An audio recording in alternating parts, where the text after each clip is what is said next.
In the heart of Canada's remote Northwest Territories lies a place of impossible beauty. A land of soaring canyons, thundering waterfalls, and rivers that carve through an ancient, untouched wilderness.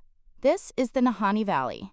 But beneath its stunning facade hides a history so dark, so terrifying, that prospectors and trappers gave it another name, the Valley of the Headless Men. For over a century, this breathtaking landscape has been the stage for a series of bizarre and horrifying deaths. It's a place where dreams of gold turn into nightmares of blood, and where those who venture too deep into its misty forests are often found, if they're found at all, without their heads. What sinister force lurks within this beautiful, deadly valley?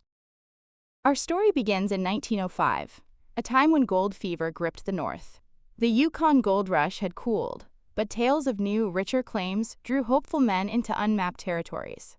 Among them were two brothers from Ontario, Willie and Frank McLeod. They were seasoned prospectors, tough and resourceful, convinced that the Nahanni held a legendary motherlode. They told their friends of a tropical valley, hidden deep within the mountains, a place of strange warmth and endless gold. In the summer of that year, they bid farewell to their companions at the edge of the wilderness, loaded their canoe with supplies, and paddled up the winding South Nahanni River. As their canoe disappeared into the thick morning mist, it was the last time anyone would see them alive. For 3 long years, the valley held its silence. The McLeod brothers simply vanished. In 1908, a search party led by their older brother Charlie set out to find them. After months of grueling travel, they discovered the brothers' camp, nestled on a riverbank. An eerie quiet hung in the air. Their tent was still there, their tools laid out, and a pot sat over the ashes of a long-dead fire. But it was the discovery a short distance away that would cement the valley's horrifying legacy. The search party found 2 skeletons, still clad in the tattered remains of their clothes, tied to a tree. The remains were unmistakably those of Willie and Frank McLeod. But there was one chilling, impossible detail. Their heads were gone. There was no sign of a struggle, no evidence of robbery. Their valuable prospecting gear was untouched. The skulls were nowhere to be found. The Royal Northwest Mounted Police launched an investigation, but the vast wilderness offered no clues and no answers. They were faced with a crime that seemed to defy all logic, and it was only the beginning. The McLeod brothers were not the last to meet this gruesome fate. The valley had developed a taste for blood. In 1917, the headless body of a Swiss prospector named Martin Jorgensen was found. In the 1920s, another trapper known only as John O'Brien was found frozen solid beside his campfire, his head also missing. The body count continued to rise. A prospector named Phil Powers died in his cabin in the 1940s. When authorities finally reached the remote location, they found the cabin burned to the ground and his charred remains inside, decapitated. With each new case, the legend grew stronger. From solitary trappers to entire mining teams, the Nahanni Valley claimed victim after victim, with a consistent, terrifying signature.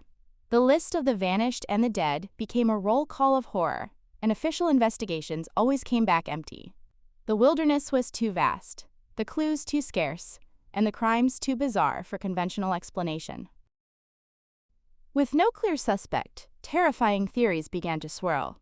The first pointed to humans. Could it have been members of the local Dene First Nations, defending sacred territory from greedy invaders? While conflicts did happen, authorities found no evidence linking any tribes to the killings. Furthermore, decapitation was not a known practice of the local people, making this theory unlikely. A second, more chilling theory suggested the culprit wasn't human at all. The Dene speak of the Wahila, a giant wolf-like beast that stalks the mountains. Others whispered of a Sasquatch, a territorial beast guarding its domain from outsiders. Could a hidden cryptid be responsible for the savagery? This theory captured the imagination, but like all such stories, it suffered from a complete lack of physical evidence. The third theory is perhaps the most simple and the most logical: Mother Nature herself. The Nahanni is one of the most unforgiving environments on Earth. Sudden floods can sweep a man away. Rockfalls can crush a camp in an instant, and grizzly bears are a constant threat. It's possible the prospectors died in accidents, and their heads were later carried off by scavenging animals. Yet this rational explanation doesn't account for bodies found tied to trees or dead in deliberately burned cabins. None of the theories seem to fit all the gruesome facts. Today, the Nahanni Valley is a protected national park reserve, its beauty drawing adventurers from around the world. But the ghosts of its past linger. The cases of the Headless Prospectors remain officially unsolved, cold case files gathering dust. The valley's mysteries don't end there.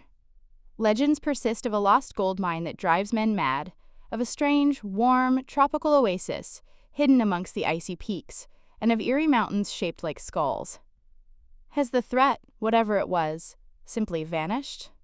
Or does it lay dormant, waiting? Is Headless Valley the site of a series of unsolved murders by a human killer? The hunting ground of an unknown beast? Or just a brutal wilderness that claimed the unlucky and unprepared? The valley keeps its secrets well. And for many who ventured in seeking their fortune, it was the last place they ever